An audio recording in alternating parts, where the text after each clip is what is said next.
Hello दोस्तों। I hope कि आप सब अच्छे होंगे और अपनी तैयारी अच्छे से कर रहे होंगे। तो जैसे कि हम सब सी टेट पेपर 2 एसएसटी के लिए 6 से 8 तक के एनसीईआरटी को पढ़ रहे हैं और आज हम सबका क्लास 7 का पहला फर्स्ट चैप्टर है। तो इसके पहले हम सब क्लास 6 का पॉलिटी और जियोग्राफी और हिस्ट्री तीनों समाप्त हो गया है और आज हम सब इस चैप्टर पहले से जिसका शीर्षक है प्रारंभिक कथन हजार वर्ष के दौरान हुए परिवर्तन की पड़ताल। तो देखिए दोस्तों, जैसे कि आप सबको पता होगा कि हम सब जितने पेज को 2 या 3 पेज को पढ़ते हैं, उस पेज से संबंधित जितना भी प्रश्न रहता है उस प्रश्न को डिस्कस करके उसके बाद ही अगले पेज की तरफ बढ़ते हैं।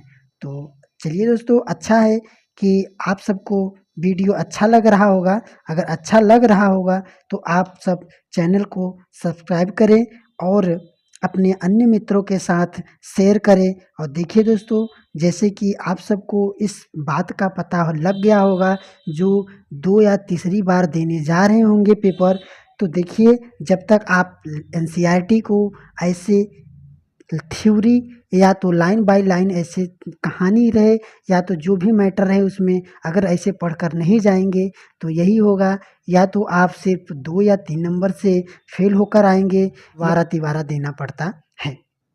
तो इन सभी बातों को ध्यान में रखते हुए दोस्तों और हम सब अब बढ़ रहे हैं अपने चैप्टर की तरफ। शुरू करने से पहले यहाँ पर देखिए दोस्तों, एक मानचित्र है, ये पहला मानचित्र है और ये दूसरा मानचित्र है, ये दूसरा मानचित्र है।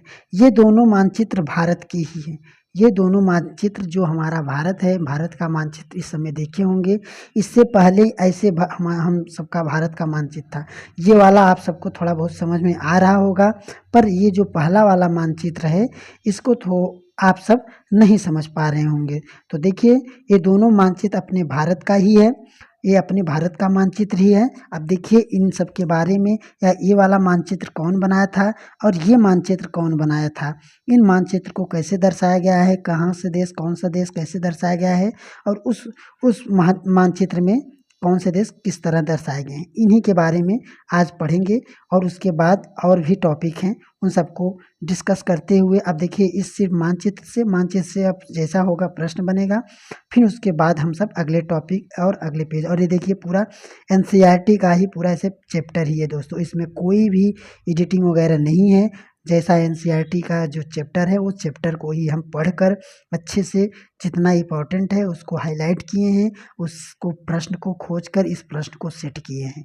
तो एकदम एकदम बिंदास होकर पढ़िए दोस्तों, इसमें कोई शक करने वाली बात नहीं है। बहुत लोग होते हैं स्लाइड में ऐसा टॉपिक वाइज टॉपिक पढ़ाते हैं जो आप सब कभी कभी कमेंट करके पूछते हैं कि सर ये एनसीईआरटी के किस चैप्टर से है, इसलिए हम दोस्तों इस एनसीईआरटी के चैप्टर को ही पूरा ऐसे रखे हैं। तो चलिए अब पढ़ते हैं। तो देखिए यहाँ पर इस मानचित्र को देखिए। अब इस मानचित्र के बारे में शुरू करते हैं। देखिए यहाँ पर लिखा गया है मानचित्र पहला, मानचित्र पहला। देखिए ये जो पहला मानचित्र है यह अरब भूगोल अल इंद्रिस ने 1154 में बनाया था। तो इसको याद रखना, ये जो पूछेगा कि ये अल इंद्रिस कौन है तो याद रखना ये इन्होंने ही भारत का पहला मानचित्र बनाया था। कब बनाया था? 1154 में, बस इतना याद रखना। आगे देखिए यहाँ जो नक्शा दिख रहा है, अभी हम जो अपने आप को यहाँ ये दिखाए, यह नक्शा जो है उसके द्वारा इन्हीं के द्वारा बनाया गया है। दुनिया के बड़े मानचित्र का एक हिस्सा है और भारतीय उपमहाद्वीप को दर्शाया गया है। अब देखिए इसके बाद बताया गया कि इसमें अब देखिए क्या दर्शाया गया है। तो इसमें देखिए बताया गया कि इसमें उपमहाद्वीप को दर्शाया गया है, इसमें उपमहाद्वीप को दर्शाया गया है। आगे देखिए मानचित्र 2, अब ये वाला इसके बारे में बताया गया जा रहा है कि ये जो मानचित्र 2 है तो इसके बारे में देखिए यहाँ पर है मानचित्र 2, यह फ्रांसीसी। याद रखना कभी पूछेगा कि पहले भारत का नक्शा कौन बनाया था, तो अल इंद्रिस ने 1154 में, और वो भूगोल वेत्ता थे। और ये क्या थे? ये अरब के थे, ये अरब के थे जो पहले बनाए थे, ये अरब के थे, और जो दूसरा बनाए थे ये फ्रांसिस थे। तो इन बातों को भी याद रखना दोस्तों। आगे देखिए, मानचित्रकार ने 1720 में बनाया था। दोनों नक्शे एक ही इलाके के हैं, मगर उनमें काफ़ी अंतर है। अल अल इंद्रिस ने नक्शे में दक्षिण, जो दक्षिण अर्थात जो नीचे का भाग होता है, यहाँ पर याद रखना, जो दक्षिण भारत का दक्षिण भारत का उस जगह है जहाँ हम आज उत्तर भारत ढूंढते हैं। तो याद रखना दोस्तों, इसमें बताया गया इसमें कि जो अल इंद्रिस हैं, ये जो भारत का नक्शा ऐसे बनाए हैं कि जो आज हम सब दक्षिण यहाँ पर देखते हैं, तो इनके द्वारा बनाए गए नक्शे में ये दक्षिण भारत हम कहाँ पर है, तो उत्तर में है। ये उत्तर अर्थात ये यहाँ दक्षिण और उत्तर समझ सकते हैं, मतलब ये पूरा उलट दिए हैं, ऐसे उलट कर बनाए, जो दक्षिण है वो उत्तर में दिख रहा है। तो यहाँ पर आप समझ भी सकते हैं, ऐसे देख लीजिए, ये आप समझ भी सकते हैं कि जो दक्षिण भारत है ये पूरा उत्तर में ऐसे दिख रहा है। तो यही अंतर है, पहला अंतर पूछेगा कभी कभी, याद रखना दोस्तों। एनसीईआरटी को हल्के में मत लेना अब, और इस बार से सीटेट और हार्ड आएगा, जान लीजिए। तो इसको ध्यान से पूछेगा कि ऐसे दे दिया कि मान लीजिए ये जो थे अल इंद्रिस और इसके बाद जो दूसरा फ्रांसीसी थे, इनका भी अभी नाम आएगा। इन दोनों के मानचित्रों में क्या अंतर था, ऐसे पूछ दिया और कथन और कारक में दे दिया। अगर आप सब ऐसे नहीं पढ़े रहेंगे तो बस हो जाएगा आपका उद्धार और आप चले आएंगे आराम से। तो इसीलिए कुछ भी हो जाए, किसी के बहकावे में, कोई ट्रिक टैग वगैरह के चक्कर में ना पढ़कर, अगर टाइम है अभी कि बहुत दिन टाइम है, और अच्छे से ऐसे लाइन बाय लाइन पढ़िए, एकदम रूटीन बनाइए। एक दिन में 2 वीडियो 3 वीडियो हो सके तो आपका अगर पूर्व ज्ञान अच्छा हो तो स्पीड थोड़ा बढ़ाकर ऐसे देखिए, कम से कम पूरा एक बार थ्योरी देखिए, पढ़िए। इस पेज को हम टेलीग्राम पर भेज देते हैं एकदम बिना निःशुल्क, निःशुल्क में भेजते हैं दोस्तों, सॉरी जो बोले तो इसको एकदम ऐसे फ्री में भेज देते हैं। अगर आप सबको टाइम रहे तो इसको 10-20 मिनट का टाइम निकाल कर इसको पढ़ सकते हैं। तो आगे देखिए, यहाँ पर है कि जो अल इंद्रिस है, इन्होंने या इनके मानचित्र में क्या है कि जो दक्षिण भारत है, आज हम वह उत्तर भारत में ढूंढते हैं ना। श्रीलंका का द्वीप ऊपर की तरफ है। अब जो जैसे देखिए, यहाँ पर देखिए, इसमें अंतर देखिए, चलिए दोस्तों ध्यान से, इसमें देखिए ये श्रीलंका है, ये हमारा श्रीलंका है जो सबसे दक्षिण में अर्थात नीचे है। और ये जो पहले बनाए थे, ये जो अल इंद्रिस ने इन्होंने बनाए थे, इन्होंने श्रीलंका एकदम ऊपर ऐसे बना दिया। ये नीचे था, इन्होंने एकदम ऐसे ऊपर ऐसे बना दिया, ये ऊपर की तरफ इन्होंने ऐसे बना दिया। तो आगे देखिए और क्या अंतर है, 2 अंतर हो गया। आगे देखिए, यहाँ पर है जगहों के नाम अरबी में लिखे गए हैं। इनके जो जगहों के नाम हैं वो अरबी में लिखे गए हैं, और उनमें से कुछ जाने पहचाने नाम भी हैं, जैसे कि उत्तर प्रदेश। तो याद रखना दोस्तों, कभी कभी अगर अंतर पूछेगा तो 2 ही अंतर है।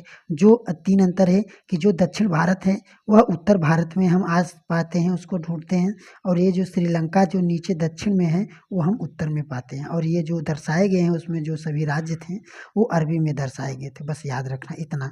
आगे देखिए, यहाँ पर लिखा गया है कि देखिए, ये 12वीं सदी, ऐसे पूछेगा, 12वीं सदी के भूगोलवेत्ता अल इंद्रिस का बनाया हुआ दुनिया का नक्शे का एक हिस्सा जिसमें भारतीय उपमहाद्वीप को भूमि से समुद्र तक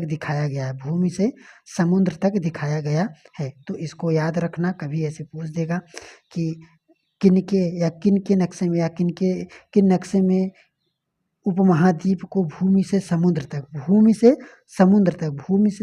दर्शाया गया है। तो याद रखना, ये अल इंद्रिस हैं, अल इंद्रिस के नक्शे में। बस आगे देखिए दोस्तों, इस पहले वाले मानचित्र को पढ़े, अब दूसरे वाले मानचित्र को देखिए। अब देखिए वो क्या था, वो कौन से सदी में था, यहाँ पर देखिए, ये 12वीं सदी में, ये कौन से 12वीं सदी में था। और दूसरा देखिए, दूसरा मानचित्र ये 18वीं सदी में, अर्थात पहला वो है। तो ये 18वीं सदी में प्रारंभ विंगलाम दी लिंग से देखिए, यहाँ पर ठीक से आप देख सकते हैं इसको, तो यहाँ पर देखिए, तो इस मानचित्र को के कौन बनाया था, तो देखिए लिखा है गिल गिल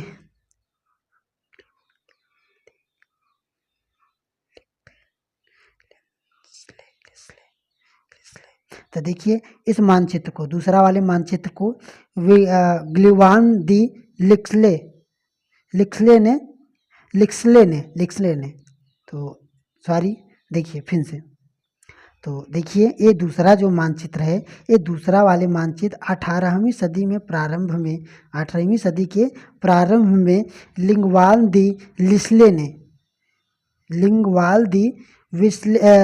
ने एटलस, देखिए एटलस नुमा के अनुसार बनाया था। तो इसको याद रखना। और इसके पहले वाले क्लास में 6 के एनसीईआरटी जो हिस्ट्री था उसमें हम बताए थे कि एटलस क्या होता है। अगर आप इन बातों को अगर आप जान पहचान ले रहे हैं तो याद रखना, आपकी तैयारी अच्छी है। अब देखिए ये पहले वाले कक्षा में आ गया है, क्लास 6 के एनसीईआरटी में एटलस क्या है। अब उस प्रश्न भी बनता है एटलस क्या होता है।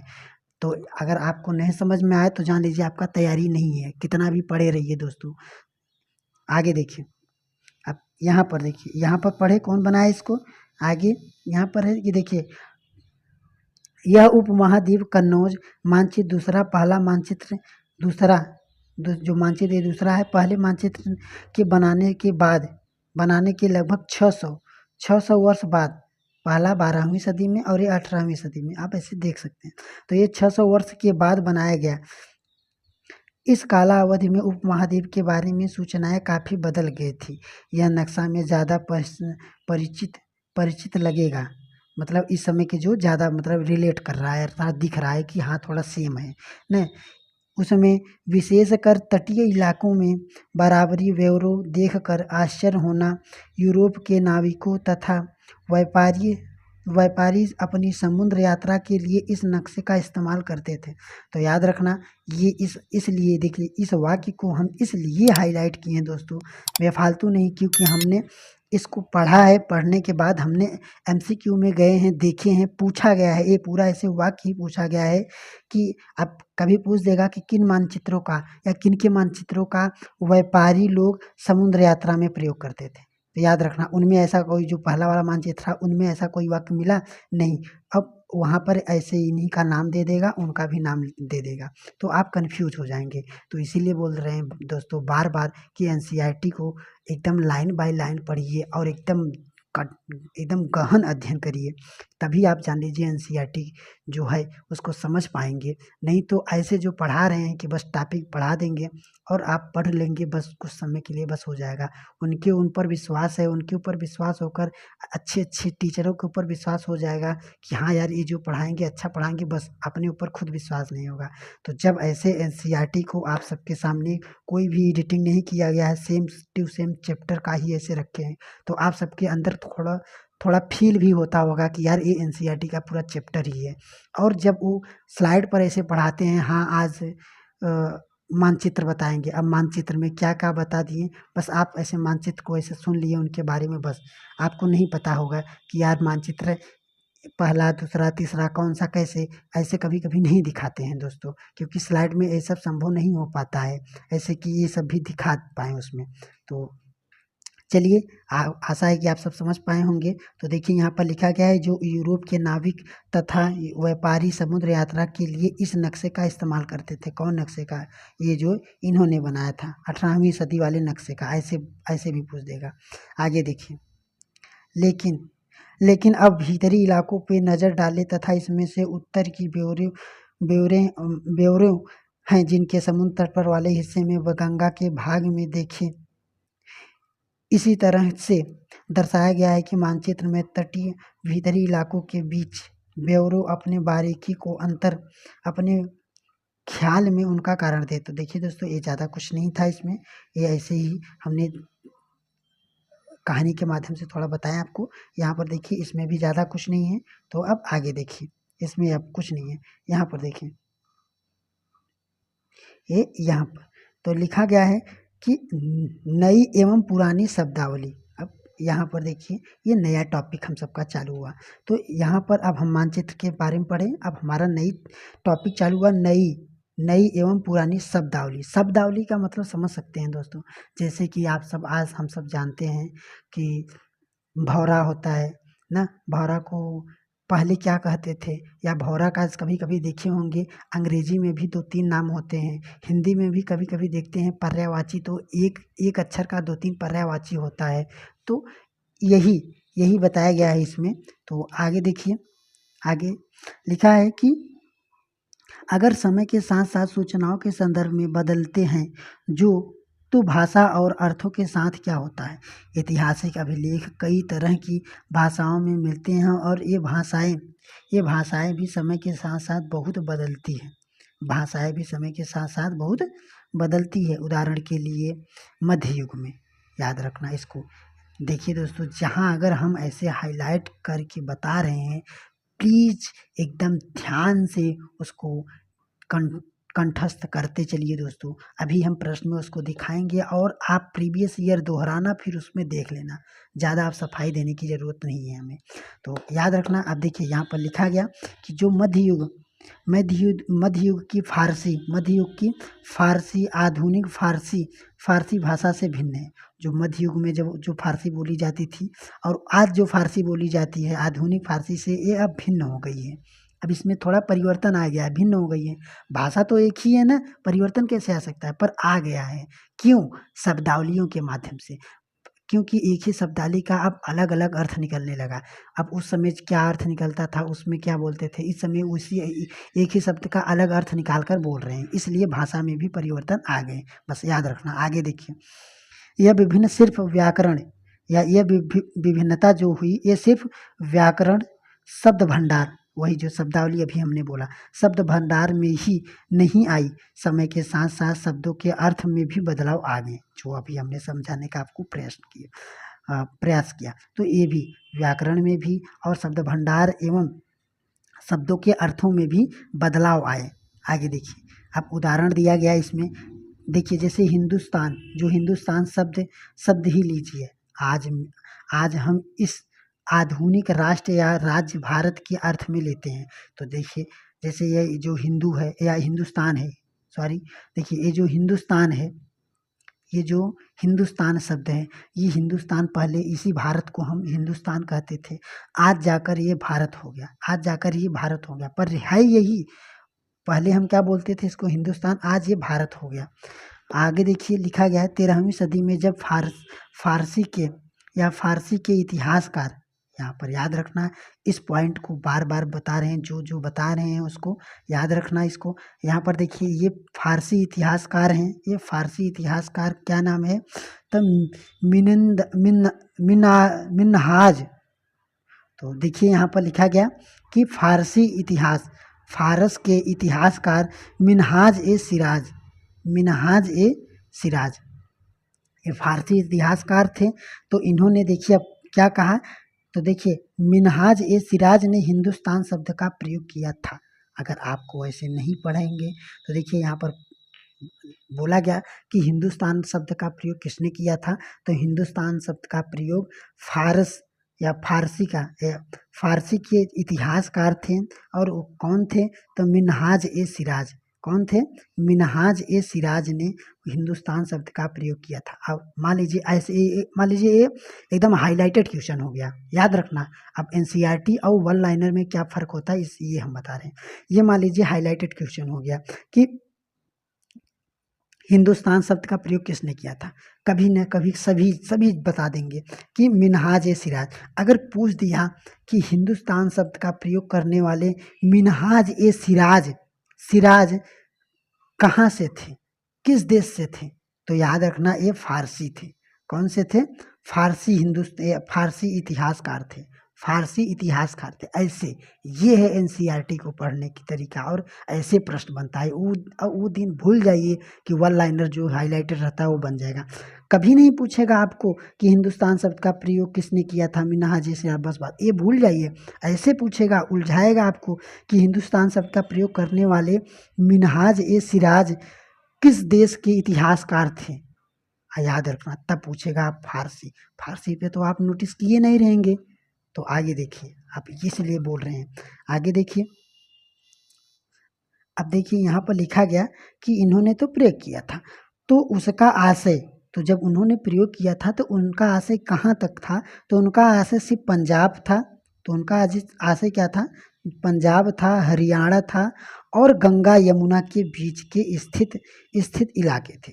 अर्थात जब उन्होंने हिंदुस्तान शब्द का प्रयोग किया था तो सिर्फ और सिर्फ पंजाब, हरियाणा और गंगा यमुना के बीच जो स्थित थे, इतने शहर या इतने जगह के लिए सिर्फ उन्होंने हिंदुस्तान शब्द का प्रयोग किया था। याद रखना इन बातों को।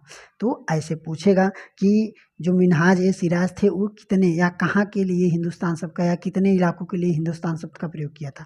तो इन बातों को याद रखना कि वे पंजाब, हरियाणा और गंगा यमुना के बीच स्थित जो थे, थोड़ा बहुत अगल बगल के थे, उन सब के लिए बस इसका प्रयोग किया था। तो ये आप सबके विकल्प में आएगा कि पंजाब, हरियाणा और गंगा यमुना। तो इसको याद रखना, पहला पंजाब, हरियाणा और गंगा यमुना।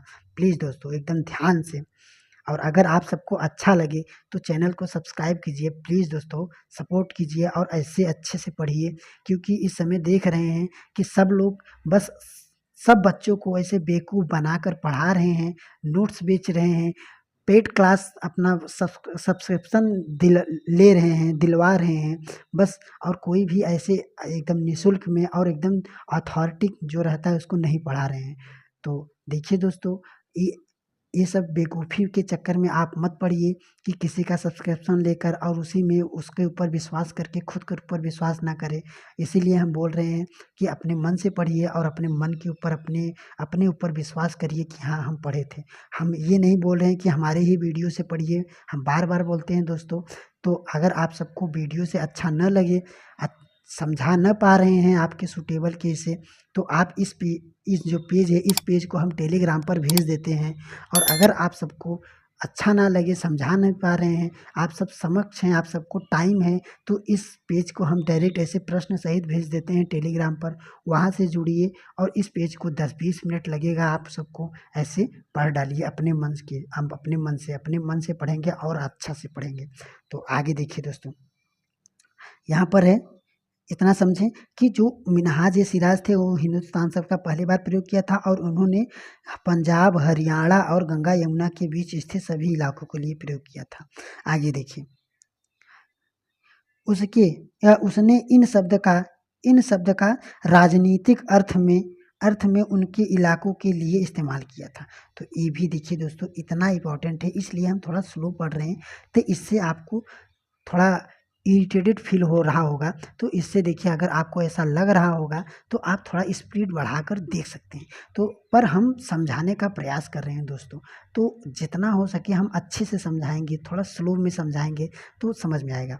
पहला देखिए बात ये है कि ये जो प्रयोग किया था हिंदुस्तान सभ्यता का, ये तो पहले तो बात ये है कि इन्होंने पंजाब, हरियाणा और गंगा यमुना के बीच स्थित इन सभी जगहों के लिए से प्रयोग किया था। और दूसरी बात ये है कि ये जब प्रयोग किया था हिंदुस्तान शब्द का, तो ये राजनीतिक अर्थ के लिए किया था। इसको याद रखना, इसको एकदम IMP करके याद रखना कि मिन्हाज ए सिराज ये राजनीतिक अर्थ के लिए हिंदुस्तान शब्द का प्रयोग किया था। अभी हम प्रश्न दिखाएंगे आप सबको, पर इसको याद रखना कि मिन्हाज ए सिराज राजनीतिक अर्थ के लिए हिंदुस्तान शब्द का प्रयोग किए थे। उनके इलाकों के लिए इस्तेमाल किया जो दिल्ली, उन इलाकों के लिए इस्तेमाल किया था जो दिल्ली सुल्तान के अधीन थे। याद रखना इसको भी कि उन इलाकों के लिए इस्तेमाल किया था जो दिल्ली सुल्तान के अधीन थे और वह राजनीतिक के लिए किया था। अब देखिए, सल्तनत के प्रसार के साथ साथ इस शब्द के अंतर्गत आने वाले क्षेत्र भी बढ़ते गए। अब क्षेत्र भी क्या हुए? बढ़ते गए। लेकिन हिंदुस्तान शब्द दक्षिण भारत का समावेश कभी नहीं हुआ। ये भी पूछेगा, इसको भी याद रखना। इसलिए देखिए, हिंदुस्तान शब्द में दक्षिण भारत, ये जो दक्षिण भारत हम सबका यहाँ पर अभी दिखाया गया, श्रीलंका जो है, ये दक्षिण भारत का समावेश नहीं हो पाया। तो कभी पूछ देगा कथन कारक में कि हिंदुस्तान या हिंदुस्तान शब्द या जो प्रयोग हुआ था तो हिंदुस्तान में कौन से भाग समावेश नहीं हो पाया, तो याद रखना ये दक्षिण भारत समावेश नहीं हो पाया, अर्थात मिल नहीं पाया। अब देखिए यहाँ से आगे, तो इसके विपरीत 16वीं सदी में, इसके विपरीत, अब देखिए आशा है कि इन सब बातों को आप सब एकदम ध्यान से सुने होंगे, याद किए होंगे। अब देखिए अब 16वीं शताब्दी में, अब देखिए 16वीं सदी के प्रारंभ में, 16वीं सदी के प्रारंभ में, 16वीं सदी के प्रारंभ में बाबर ने हिंदुस्तान शब्द का प्रयोग किया था। याद रखना पहले कौन किया था, तो पहले किए थे मिन्हाज ए सिराज, जो फारसी थे, इतिहासकार थे ना। अब इसके बाद बाबर ने हिंदुस्तान शब्द का प्रयोग किया था। अब इनका क्या प्राय था, तो देखिए उपमहाद्वीपों में, या इनका अभिप्राय था कि उपमहाद्वीपों के भूगोल,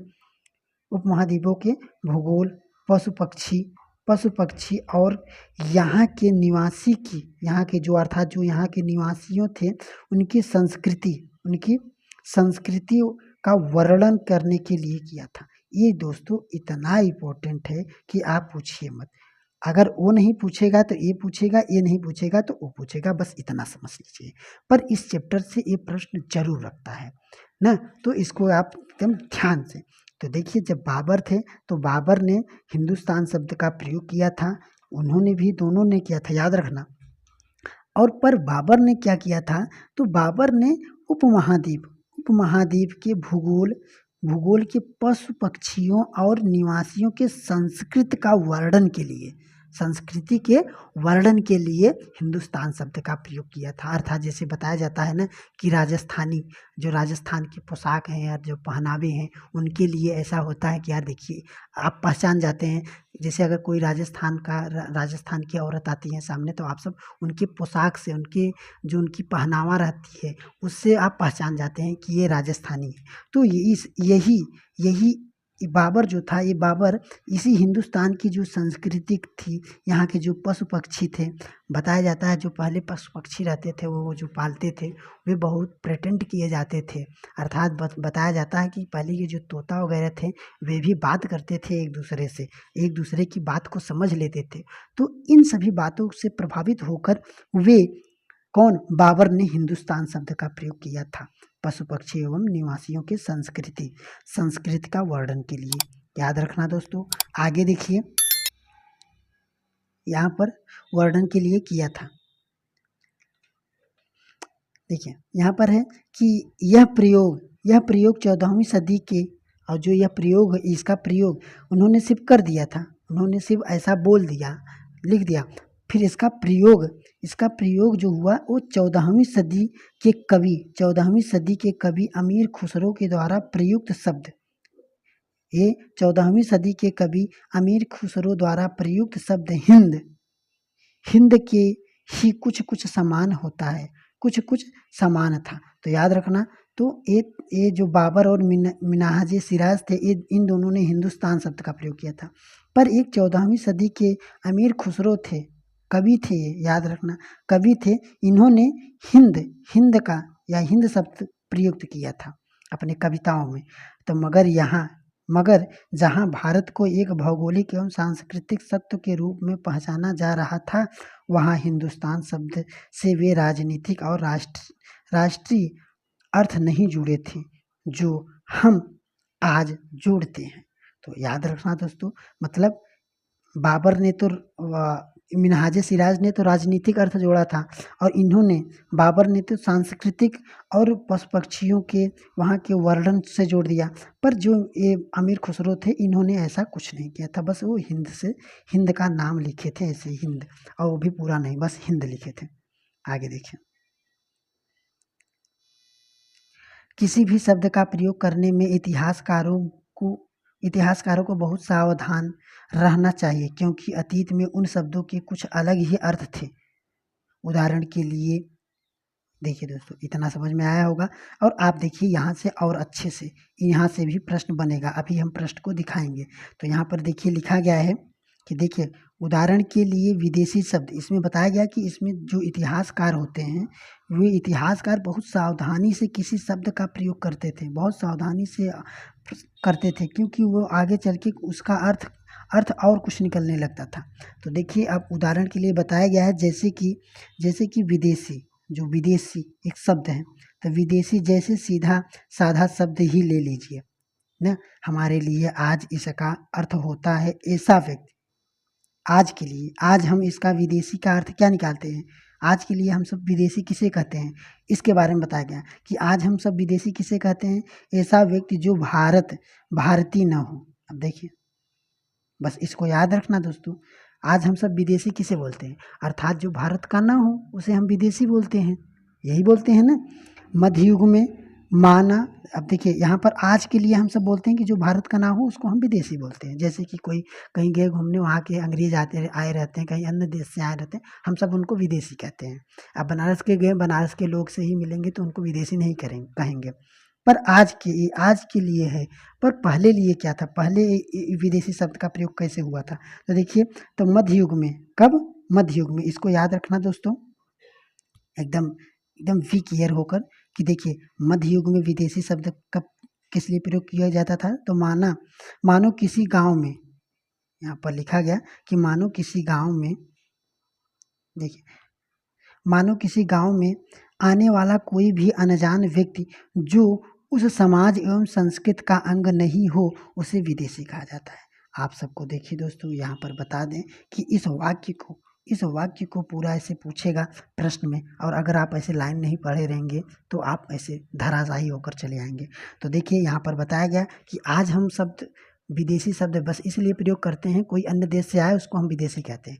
पर पहले क्या था, जो मध्ययुग काल थे, उस मध्ययुग काल में विदेशी शब्द का प्रयोग या विदेशी किसे बोला जाता था, तो बताया गया इसमें कि कोई भी अनजान व्यक्ति जो उस समाज, अर्थात एक समाज हुआ, एक कास्ट हुआ या समाज हुआ, जैसे ये समाज हुआ, एक समाज या संस्कृति का अंग न हो, अर्थात उसमें जैसे मान लीजिए यहाँ कुछ दूसरा समाज है, 30, 40, 50, 10 या और इसके कुछ,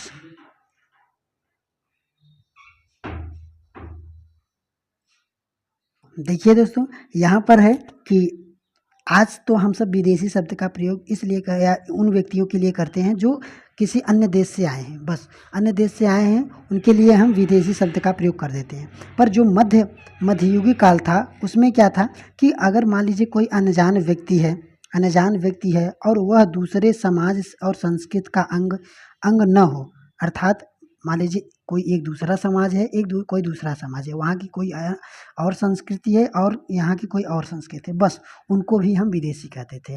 भले ही वो मान लीजिए 10-20 किलोमीटर के रेंज में ही रहें, 2-4-10 किलोमीटर के रेंज में ही रहें, उनका समाज या संस्कृति अलग है, हमारा समाज और संस्कृति अलग है, तो हम उनके लिए विदेशी हो जाते थे। कब?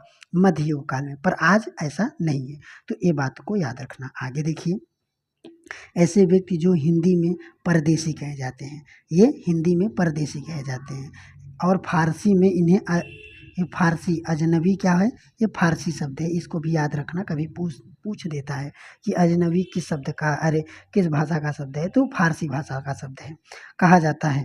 तो या आगे देखिए, इसलिए किसी नगरवासी के लिए वनवासी विदेशी होता है। किसी नगरवासी, जैसे मान लीजिए कोई,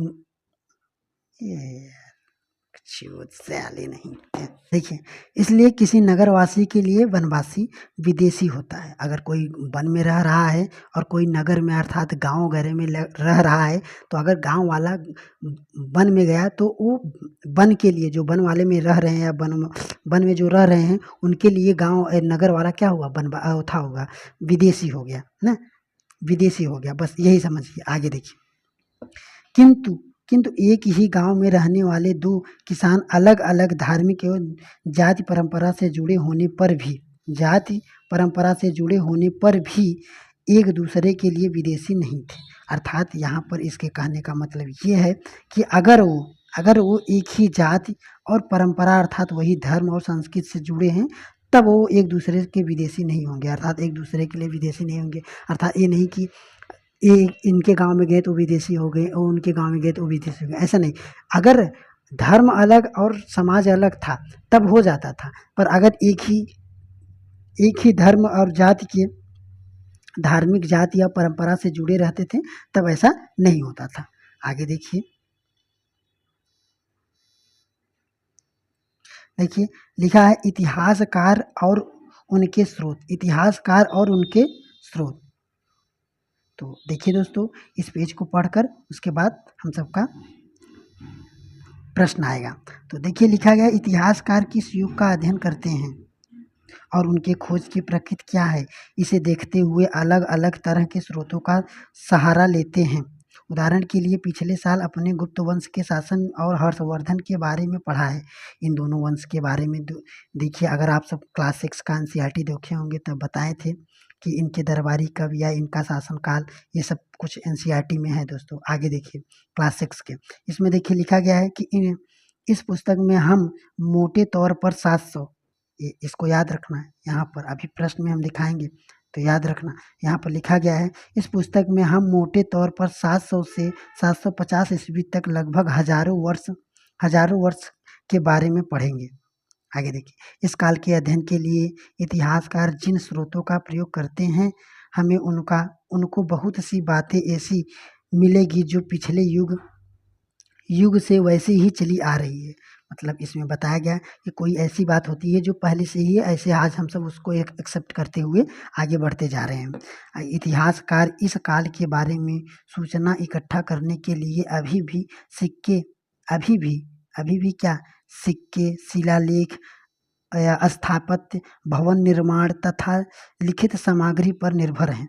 तो अभी भी जो भी कुछ होता है तो उन सब का हम साक्ष्य प्रमाण देखना चाहते हैं तो बोलते हैं कि सिक्के पर, अभिलेखों पर, स्थापित कला भवनों पर, आज सबको ऐसे देखते हैं कि मान लीजिए कोई बोला कि ऐसा नहीं, ऐसा है, ऐसा नियम है, ऐसा मानो, तो हम सब बोलते हैं कहाँ पर है, दिखाओ। तो बहुत है तो किताबें मिल जाती है, नहीं तो फिर उसके बाद कोई सिक्का होता है या सिक्कों पर अपना सब लोग पहले धर्म प्रचार करते थे, शिलालेखों के माध्यम से करते थे। स्थापित कला भवनों जो होता है शिलालेख, उस पे के माध्यम से करते थे। तो इस सब प्रमाण के लिए सामग्री है, लिखित सामग्री है। तो देखिए, पर कुछ बातें पहले से काफ़ी भिन्न हैं। इस युग में प्रमाणिक लिखित सामग्री की संख्या और विविध आश्चर्यजनक रूप से बढ़ गई है।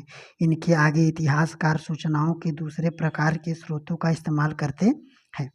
यहाँ पर देखिए कागज़ का मूल्य। अब देखिए थोड़ा कागज़ के बारे में बताया गया कि जैसे आज हम सब कागज़ है लिख कर फेंक दे रहे हैं, या आज इतनी कागज़ है एक पेज का एक कॉपी समाप्त हुआ दूसरा कॉपी खरीद लेते हैं।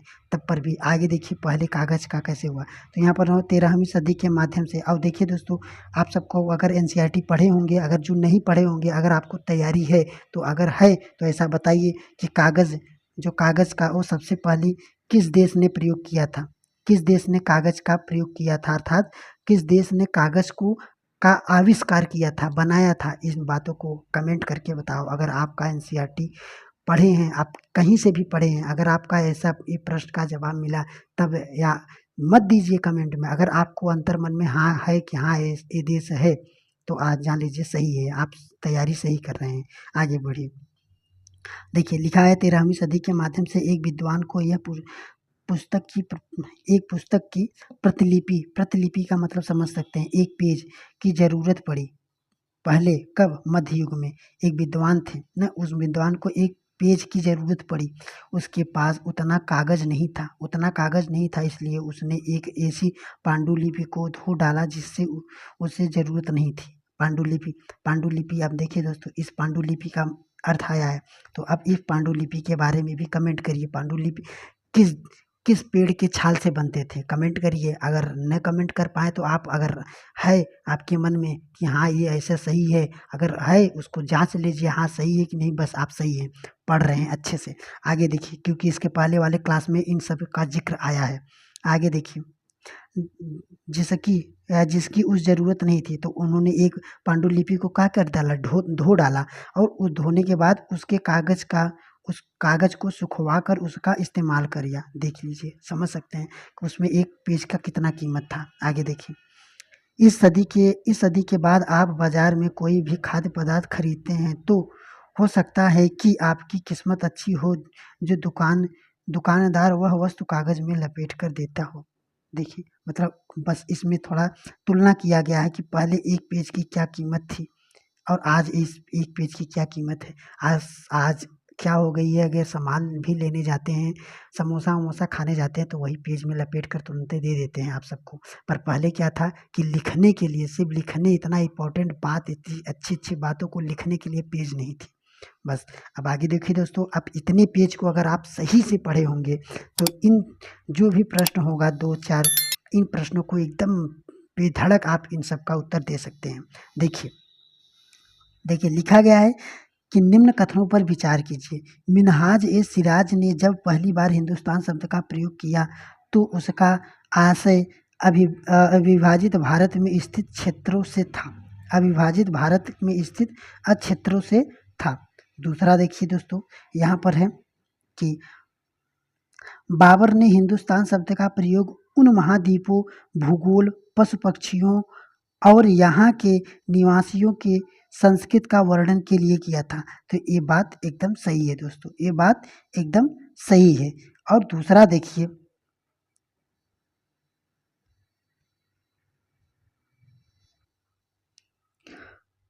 तो देखिए दोस्तों, ये प्रश्न है, तो लिखा है कि निम्न कथन पर विचार कीजिए। मिन्हाज ए सिराज ने जब पहली बार हिंदुस्तान शब्द का प्रयोग किया तो उनका आशय अविभाजित भारत में स्थित क्षेत्रों से था। तो ये बात क्या है हमारा, ये बात क्या है आप सब बताइए। उसके बाद देखिए दूसरा है, बाबर ने हिंदुस्तान शब्द का प्रयोग उन या इस उपमहाद्वीप के भूगोल, पशु पक्षी और यहाँ के निवासियों के संस्कृत का वर्णन किया था। तो देखिए दोस्तों, जैसे कि हम सब बता सकते हैं, अक्सर आप सब सही से पढ़े होंगे, तो यहाँ पर देखिए ये वाला बात सही है कि जो बाबर था उन्होंने उपमहाद्वीपों के भूगोल, पशु पक्षी और निवासी के संस्कृतियों के लिए प्रयोग किया था, ये बात सही है।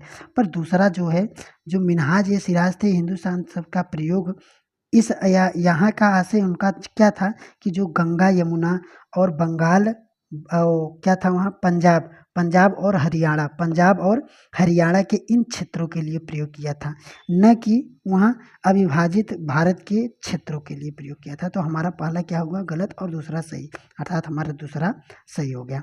आगे देखिए, लिखा है मध्यकाल में विदेशी शब्द किनके या किसे कहा जाता था, बस या इतना। तो देखिए लिखा गया है कि गांव में आने वाले कोई भी व्यक्ति जो अनजान हो, याद रखना, मध्यकाल के लिए पूछा है, इसको याद रखना।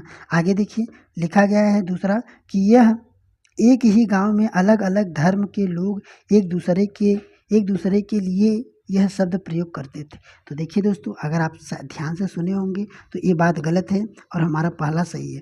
देखिए बताया गया उसमें कि गांव में आने वाले मध्यकाल में कोई भी अनजान व्यक्ति को हम विदेशी कह सकते थे, परंतु अगर बताया गया था उसी में एक ही गांव में अलग अलग, जैसे गांव तो एक ही है पर वो अलग अलग धर्म एवं जैसे किसान का उसमें जिक्र आया था, तो धर्म और जैसे एक किसान ही है पर वो धर्म और उनका समाज अलग अलग है, तो उनको विदेशी हम नहीं कह देंगे।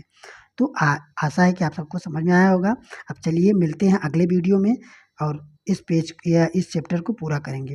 तो चलिए, अच्छा लगा होगा तो वीडियो को सब्सक्राइब कीजिए।